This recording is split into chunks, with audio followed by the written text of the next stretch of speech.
Today, China has some of the worst water pollution in the world.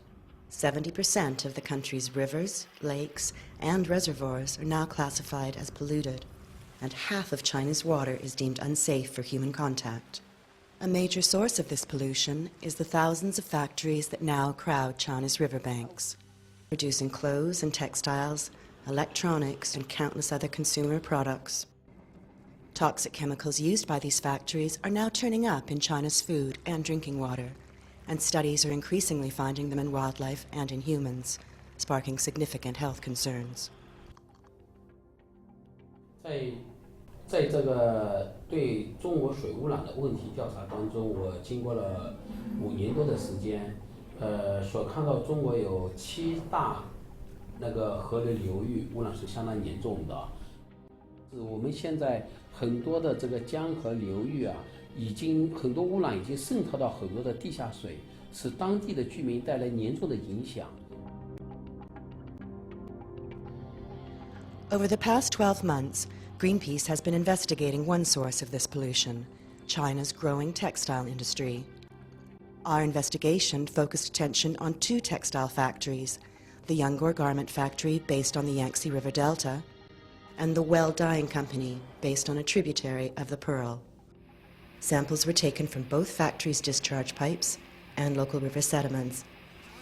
The team also returned at night for sampling, as it's well known that Chinese factories often wait till nightfall to discharge toxic substances in order to avoid inspectors.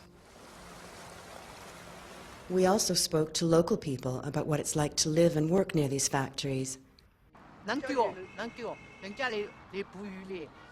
现在我看没有了。没有，一条鱼都没有嘞。它这个环境污染很严重的。老早台污啊、石线这样都有。啊，他们压根儿造起来。压根儿是已经也是污染把出的一种习惯。Investigators sent the river samples to laboratories in the Netherlands and to Exeter University in the UK for analysis, where scientists discovered several toxic chemicals. Some of these are already banned across Europe because of evidence they can affect the immune system and sexual development. We found a wide range of hazardous chemicals in the samples.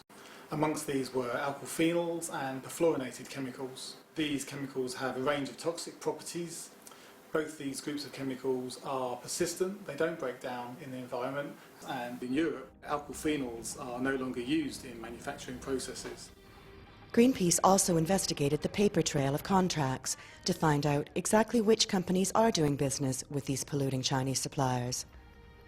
The trail led to a long list of famous multinational brands. However, the reality is that they simply don't know what toxic chemicals are being used by their long chain of suppliers. Until they take responsibility for this problem, brands can't guarantee that their products don't contain toxic chemicals and that they are not complicit in polluting China's rivers. But there is a solution. If brands work together with their suppliers, they can redesign their production processes and eliminate the use of dangerous toxic chemicals.